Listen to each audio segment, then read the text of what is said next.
meditation is so interesting because there are so many ways of going about it. But we just want to say to you what your objective is and an easy way that we know of to hook up. So your objective is to offer in a moment in time that you've chosen, set aside 15 or 20 minutes, earlier in the day the better, because there's less resistance earlier in the day. Sort of like get the early flight.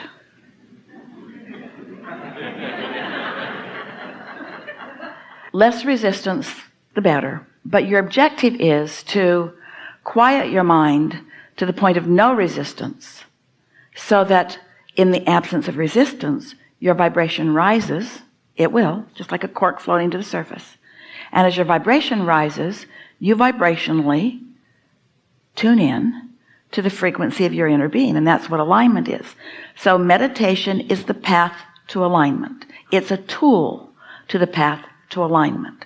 It's interesting. It just means stop the normal thought to allow the internal thought or the inner being thought. That's really what it is. Well, most of you have trained your minds, and you should. In other words, you want to be actively involved with your mind. Your mind is your creative mechanism. Your mind is the way you focus energy. And so you've trained yourself to focus, and it feels weird to you to have any moment of time where you deliberately don't focus. So let's use different words. You're not focusing. You're allowing a more important focus. What you're actually saying is, I'm setting this time aside to clear a space in me so that my inner being can flow through me clearly. This is a distinction that we really want you to hear. Your inner being is always flowing to you and through you. Always. You don't need to meditate to allow us to see through your eyes or hear through your ears or taste through your tongue. In other words, we're there all the time. But it is necessary for you to recognize that it's happening.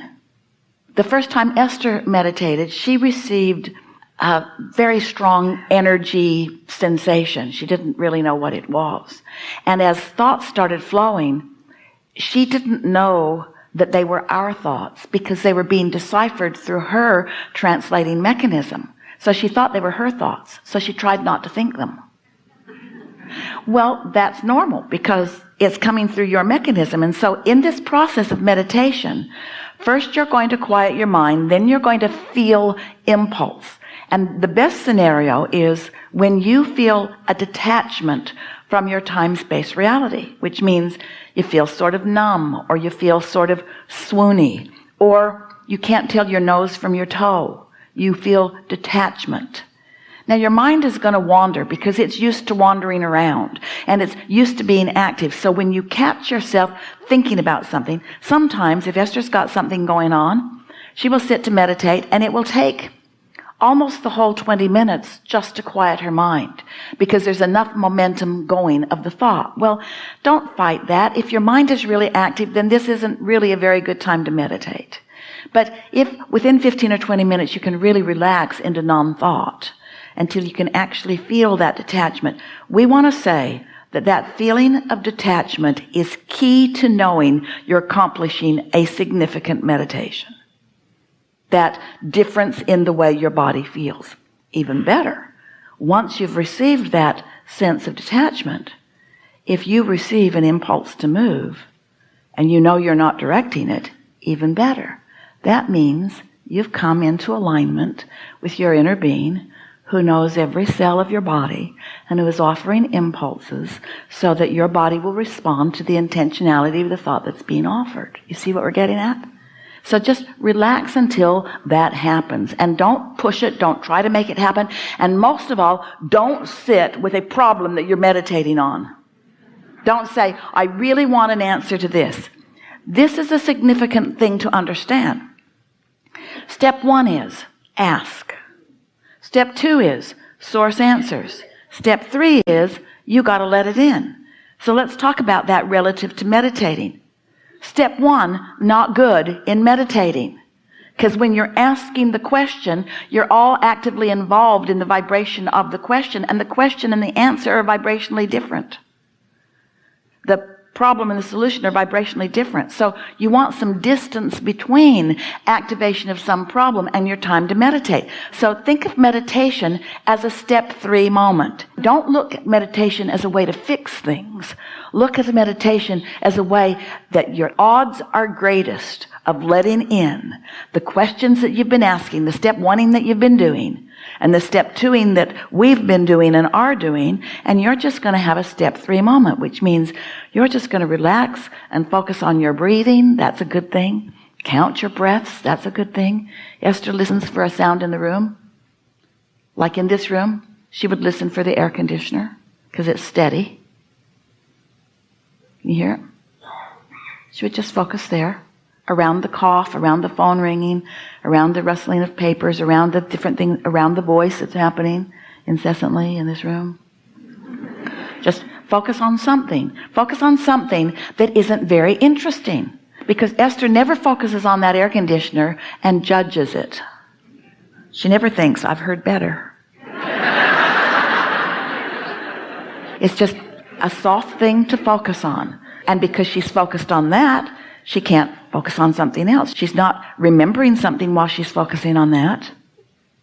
She's not analyzing some problem while she's focusing on that. She's focused on that.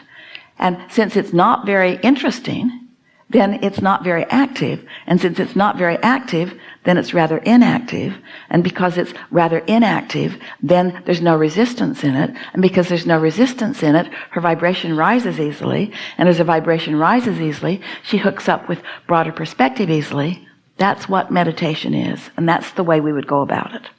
We wouldn't make work of it, but we would do it every day because it is a progressive thing. The more you do it, the more confidence you have in it. The more you do it, the easier it is for you to tune into it.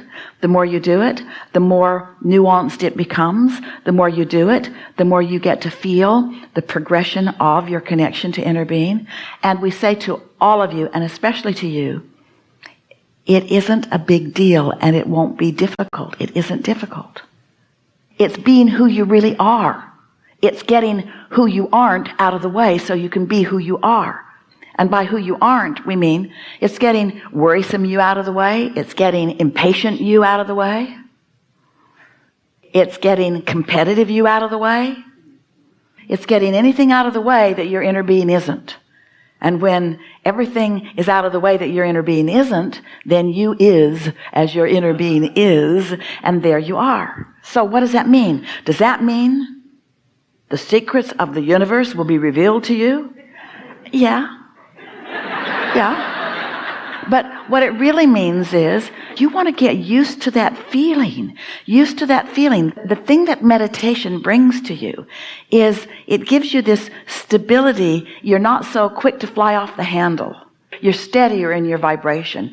It amplifies your sensitivity to your alignment or your discord. It helps you understand if there's a gap between the vibration of your inner being and you.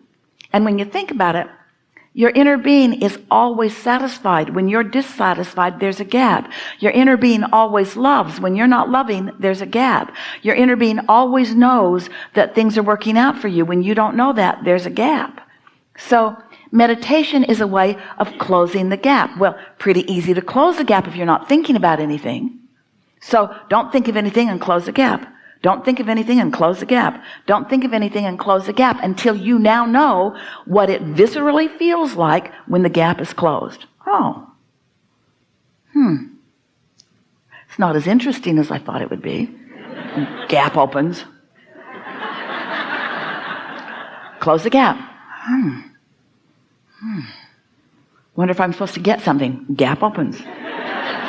Breathe more. Focus more. Close the gap.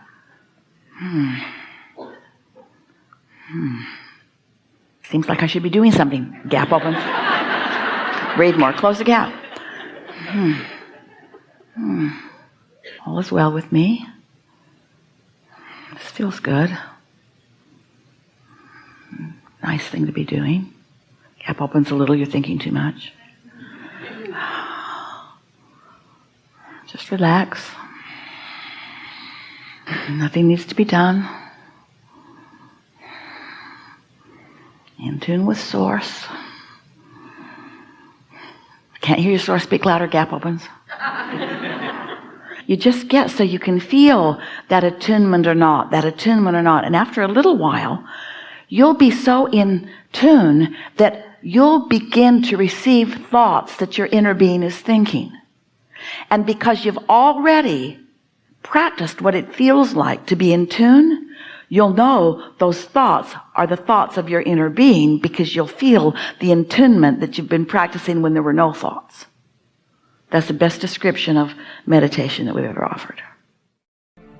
So then, in order for you to go from the old self to the new self, one of the ingredients that helps you to do that is consciousness. Now, consciousness is awareness, and awareness is paying attention and noticing. So the more conscious you are of your unconscious self, the less unconscious you will go during the course of your day. Now, I picked 2 very specific times for these meditations. The first thing, when you wake up in the morning, I'm going to ask you to do the morning meditation, because your brain chemistry is changing from melatonin to serotonin, and along with that, your brain waves are changing from delta to theta to alpha to beta, from your subconscious to your conscious. The door to the subconscious mind opens in the morning. So if you begin to think about a new reality for yourself, you begin to think about a new experience that you would like to have, if you begin to contemplate a new way of being, and you begin to take some time out of your busy life and think about some future experience that awaits you, the mere process of thinking and contemplation is the building process neurologically in your brain. And so we are going to ask you to think about a future reality that you may want to experience, some change in yourself that you would like to embrace, some type of event that awaits you in the quantum field. As you begin to think about and speculate a new future event, the frontal lobe turns on. That's the crowning achievement of the human being. It's the creative center.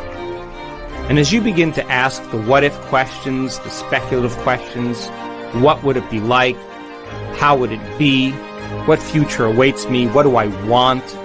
As you ask those frontal lobe questions, because the frontal lobe is connected to all other parts of the brain, like a great symphony leader, it begins to look out over the entire landscape of the brain, and it begins to select different networks of neurons that are connected to the things you've learned intellectually and the things that you've experienced as an event in your life.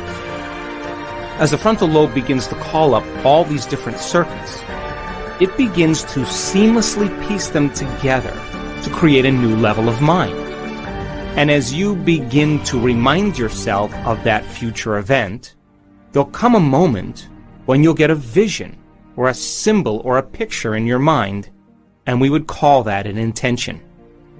And as you begin to force your brain to fire in new sequences and new patterns and new combinations, you're beginning to reorganize the circuitry in your brain to begin to change the brain to look like that future event has already occurred. Now, your brain is no longer a record of the past. Now, in fact, it is a map to the future. As you begin to be defined by that vision of the future, you're moving into a future present reality. But that's not the end. Because in order for you to move into a new state of being, you either have to begin to experience the event emotionally. In other words, allow the thought to become the experience in your mind.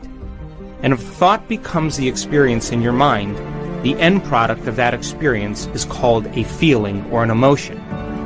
Or, I'm going to ask you to teach your body emotionally how that future event is going to feel before it occurs. And as you begin to combine that clear intention with an elevated emotion of gratitude or joy or inspiration, of feeling unlimited, of feeling empowered, your body as the unconscious mind begins to believe and accept that it's living in that future reality in the present moment, and you're beginning to activate and signal new genes in new ways so that your body is now living in the future instead of the past. So as the body moves into a new future present reality, your biology begins to change because now you're in a new state of being. Once you're in this new state of being, I'm going to ask you to think about the choices you're going to make, to review the behaviors you're going to demonstrate during this day. One day, one lifetime. What experiences await you and how they would feel. And as you begin to mentally rehearse what that future day is going to be like, the hardware program in your brain by repetition, nerve cells that fire together, wire together, begin to change into a software program. In other words, you're able to reproduce that level of mind easier and easier each day. I'm also going to ask you from this elevated state of being to remind yourself who you no longer want to be, to become conscious of the choices you're not going to make in that day, because the hardest part about change is not making the same choices you did the day before. And the other difficulty about change is that we go unconscious.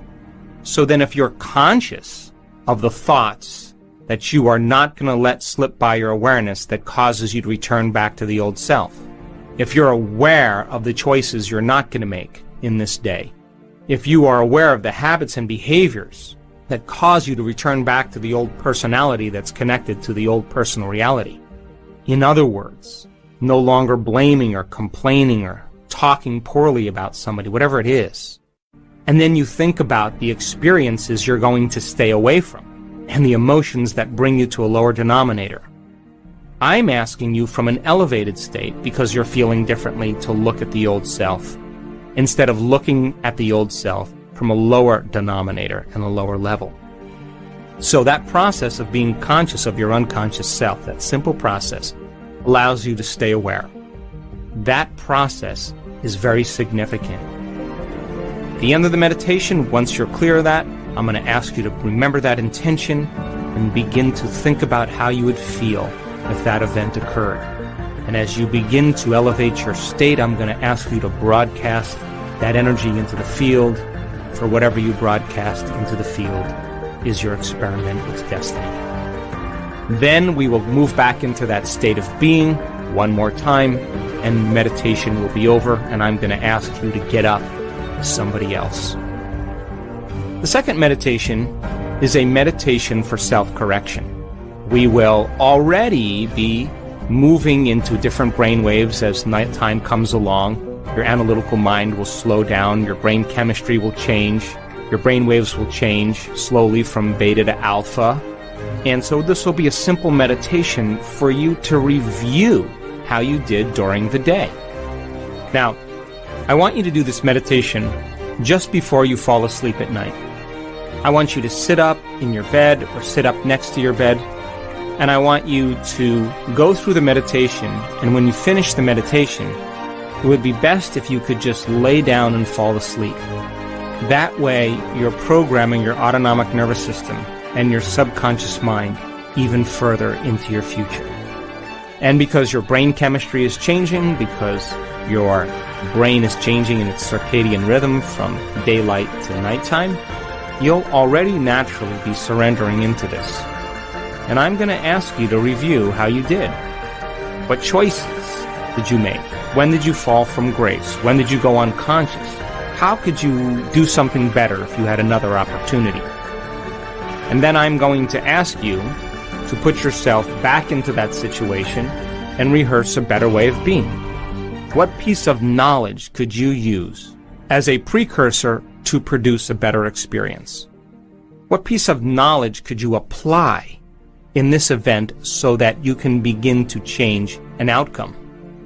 And as you begin to rehearse a better way of being, you're beginning to activate and prime the brain further and refine it into the future instead of the past. This is how we self-correct.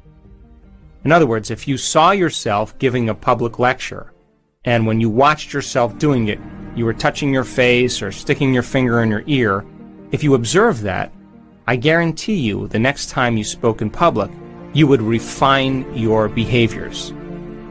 So that process then of going from the old self to the new self and observing how we did then allows us to self-correct and begin to reorganize the mind into the future instead of the past. And then I'll ask you to think about how you would feel if you were able to accomplish it in a better way. Also, during this evening meditation, where you're observing how you did during the day, I want you to acknowledge yourself for the right choices you made, the better behaviors that you demonstrated, the new experiences that you created, the thoughts that you liked about yourself, and how you felt. And so take a moment during this meditation for you to celebrate the changes that you made. And that should begin to become the foundation of your future self. And then I'm going to ask you to surrender the whole process to a greater mind and allow your autonomic nervous system to begin to program your brain and body into a new destiny as you fall asleep. And the brain will consolidate those circuits neurologically so that your brain is now further installing the hardware into the future. And the chemicals that are released that begin to epigenetically signal new genes in new ways then allows your body to be conditioned into a new biology. The process is simple, and it's a great way for you to move from the old self to the new self. So I selected these times with the intention of you having the door open so you can begin to program your subconscious mind to work for you instead of against you.